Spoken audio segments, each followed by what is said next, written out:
Lately, I've been feeling very lonely. This is the first time that I really feel at home. From where I come, there are also governors who are colleagues who went to the Alliance High School who were equally invited. I'm feeling lonely because of the acrimony that has engulfed this nation. I wasn't able to talk to Governor Orengo and find out if he was making it. I wasn't able to talk to Governor Nyong'o, who are also old boys of this school.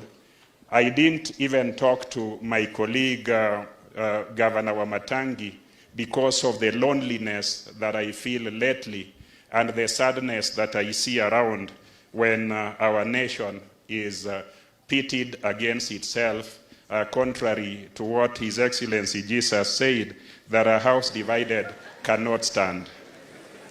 So that is why I came by myself. I wasn't so sure what will happen here, but I can see some normalcy coming back. Your Excellency, when you arrived and walked in, I sat there because as an old boy, this is my home.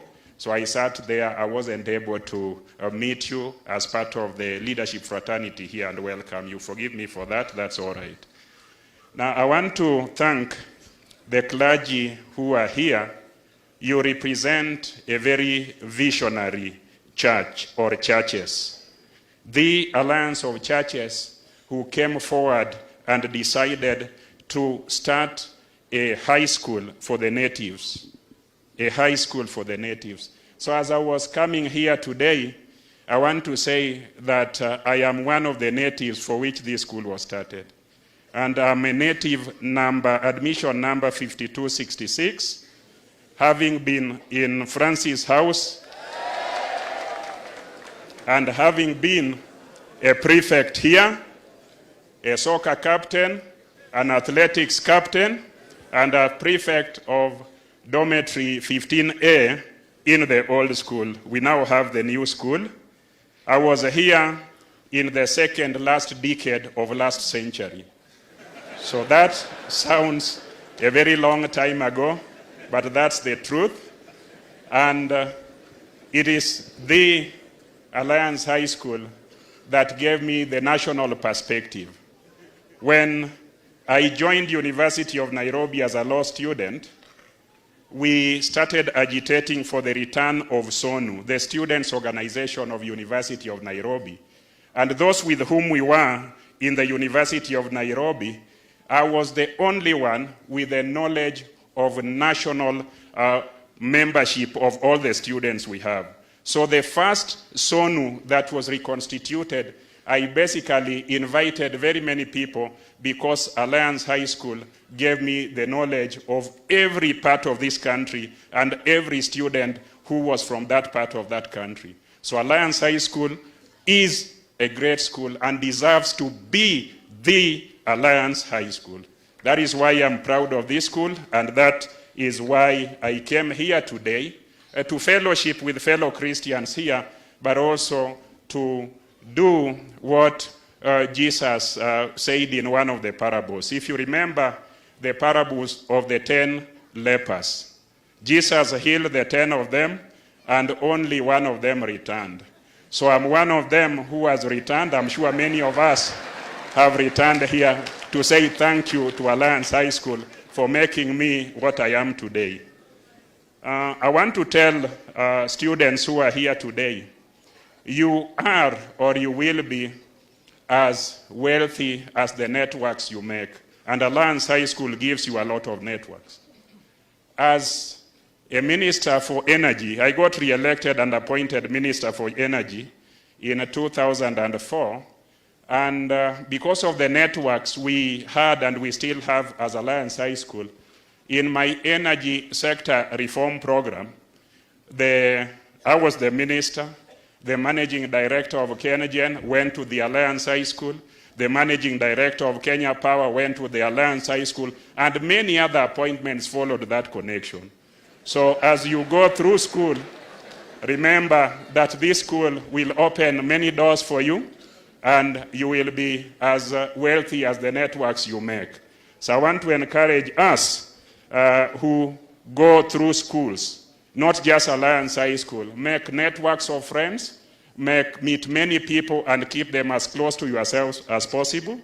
I want to thank Kimani Waichunga. And Kimani Waichunga, when I came to Alliance High School those many years ago, I was George Ochilo Mbogo Ayako.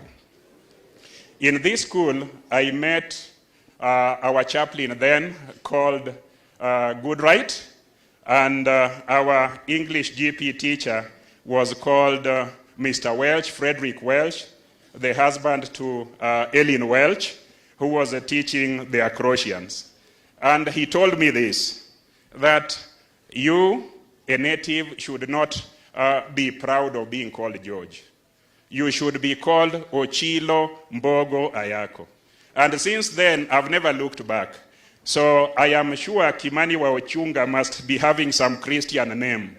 So he was told that he should use Kimani Waichunga because he was a part of the natives. That's why, although I'm a Christian, I'm Ochilo Mbogo Ayako and he's Kimani Waichunga. That we also learned here, to be proud natives, to strongly serve our nation without necessarily looking down upon our names, our traditional names or our native names, and just wearing, the names that we acquired from other places. So you will notice that most students, absolute Christians from this day school, are identified by their native names.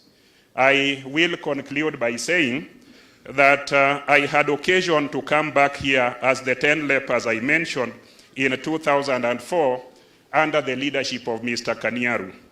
Now, Mr. Kaniaru invited me as minister and the Attorney General of that time, Emeritus Amos Wako, who was an old boy, and we were able to build some of the dormitories here. I am saying that so that as you graduate through this school, do not forget what you learned here. Your Excellency, I'm just finishing. As we talk about these mandamanos, my county is one of the counties that undermine us absolutely. You see it in the news everywhere. And the saddest bit that leadership must deal with, my county has lost very many young people who are shot and killed. I do not want to be the judge of the reasons for which they were shot and killed. But they are dead and they are not here today. The bishop who preached here, those fellas will not come back and be reformed and perhaps recognize Jesus, because we are talking about Christianity today. They are dead. But the saddest bit for me, I have never joined the Mandamano. But my people are absolutely there. And because of Article 21, I have been very supportive of the activities, not violence or bloodshed. But surprisingly, as these things were going on, I went to my home one night at 8 o'clock, and all my security was withdrawn, including personal protection. I do not want it to be addressed here, but I just want, as these discussions are going on, let us have discussions that do not create more victims than is necessary. Let's have discussions and dialogue that creates healing and one nation for all of us. With those many remarks that I've said, may God bless all of us and we may succeed individually and collectively. Thank you very much.